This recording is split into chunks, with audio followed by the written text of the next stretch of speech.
Welcome back. I'm still with the managing director of Mango Tree and COCA Restaurants Worldwide, which is Trevor Mackenzie. And don't forget that you can watch this dialogue through live streaming at www.cnews.com. Alright, so continuing the discussion, and then, well, it's about the business itself. How many restaurants have you got up until now? With all of our brands, we have 73 restaurants. 73 restaurants. 73 restaurants in 16 countries now. With the Mango Tree, just in the Mango Tree line, we have 46. Yeah. This was our 41st outlet. By the end of the year, we'll have 48 Mango Trees. Okay, and how do you divide the segmentation? Because every city might have different taste and maybe might have different point of view, I guess. I think one thing that we do at Mango Tree, whether it's Mango Tree or Mango Tree Bistro or the cafes, is we come in and we study the market. But as we were talking before, we stay true to our roots, making sure that our food has the correct Thai taste, and we call it localization. Localization here. We look at what ingredients the people are eating. So if they're eating, like yesterday I had some gado gado. So I'm looking at something like that going, okay. So how does it taste? Yeah, it's good. I like it. I liked it. And looking at some of the foods that they eat here. So we study what the people eat, and in a lot of other countries we don't use oxtail. Whereas this country, oxtail is quite popular. So, in the south of Thailand, we have lots of dishes that are oxtail oriented. So it gives us an opportunity to come in and showcase those dishes. So you adjust all the food and all the taste according to the country that you want to go to enter? Not the taste. Not the taste. One thing with the taste is I always stay true to the roots of the Thai taste. All right. So I don't become Thai Indonesian, I don't become Thai American, I don't become Thai Indian. We're still Thai. Okay, we're very proud of the fact that we keep our consistency of taste around the world. What I talk about in localization is changing the proteins, studying what the market eats. Like I said here, pasta revolution. So we're using spaghetti in some of our dishes to connect with the people, and it's about making something that the local market or the people can recognize. So in this market here, the market can recognize oxtail. Okay, so we could do oxtail with Thai food.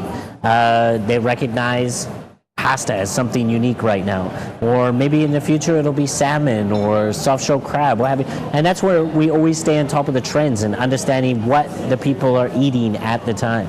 Understanding the customer wants. Correct. All right, and then, well, typically Asian food, especially, well, I can say, all right, it's coming. Great. Thank you. Thank you. And what's this?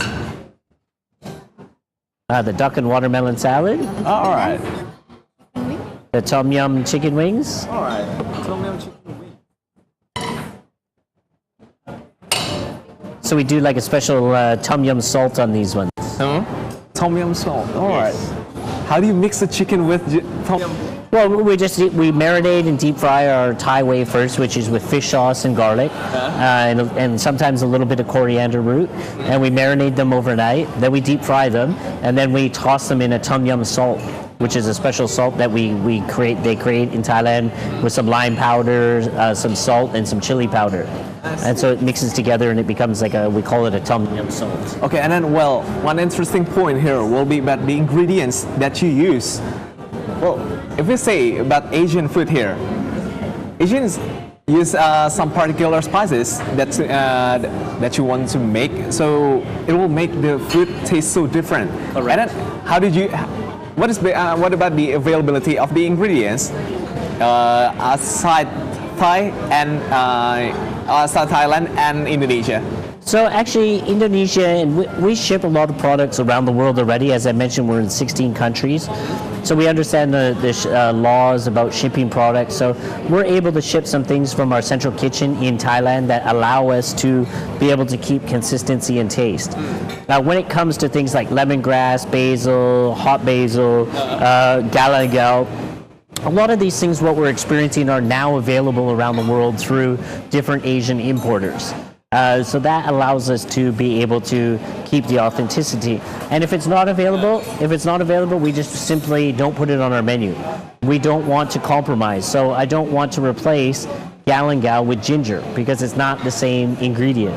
I don't want to replace hot basil with Italian basil because it's not the same taste, and it will give the dish a totally different taste. And that is where maybe some other restaurants around the world compromise like that, but Mango Tree is very, very adamant that we will not compromise that way, and we don't want to cheat our customers. If we say it's Thai and it's a Thai flavors, we want to make sure it's a Thai flavors. Okay, so as I can see back there, you got restaurants there in Tokyo, London, Dubai. So, well, let's imagine if I go to London, I will find the same taste for the food. Correct. All right. And then talking about the business environment here in Indonesia, how do you see the difference between the business environment in London and in Jakarta? I think every country has its own unique differences. Jakarta is in a great market in the sense that it's vibrant and it's growing. Yeah. London's a much more mature, established market. It's had Thai restaurants for 20, 30 years. I'm sure Indonesia or Jakarta has too, but in the sense of the restaurant scene in general, it's still quite new in Jakarta. You're seeing all these new restaurant groups appear, you're seeing all these new restaurants open. So it's made a very, very different competitive landscape. It makes it competitive in the sense that everybody and the consumers are looking for a new taste every day. Because literally a new restaurant is opening every week in Jakarta. Whereas in London? In London, you're dealing with established restaurants, people that have been there for 10, 15 years and that have been established. And so as a newcomer, we're not a newcomer in London anymore, but when we were, you're trying to compete against other restaurants. And we don't consider our competition just Thai restaurants. We consider our competition all restaurants because the reality is we want the same customers. So in London, you're dealing with much more established diners, much more established restaurants that have been there for a long time. And so you're trying to take customers away from their traditional habit of I'm going to go to the pub or I'm going to go to this restaurant today. So that's where you have different challenges that way. But London is great because it's so multicultural.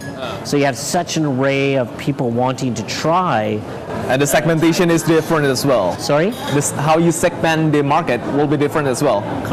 Correct. And London's also one of those places that has a huge amount of tourists, has a huge amount of business travel to London. So it's great in that way that we can look at different segments in the restaurant sector in places like that, or like in Dubai.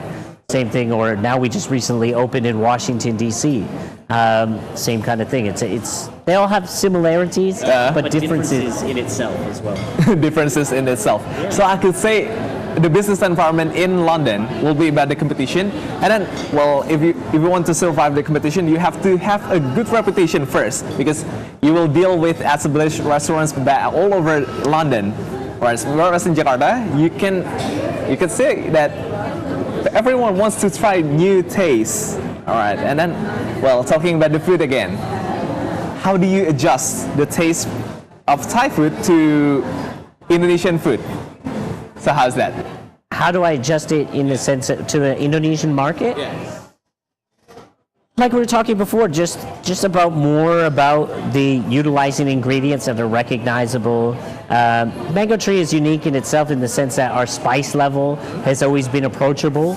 Today we were having lunch with a few customers, and I made a spaghetti with hot basil in it, and they found it very spicy. Okay. And so things like that we have to be mindful and say, okay, maybe they're not used to that level of fresh spice, because Thai is fresh spice. So okay, so hold it. We'll continue the talk after we enjoy the meal. Okay. Yeah. Don't go anywhere. We'll continue the talk after this one. Stay with us.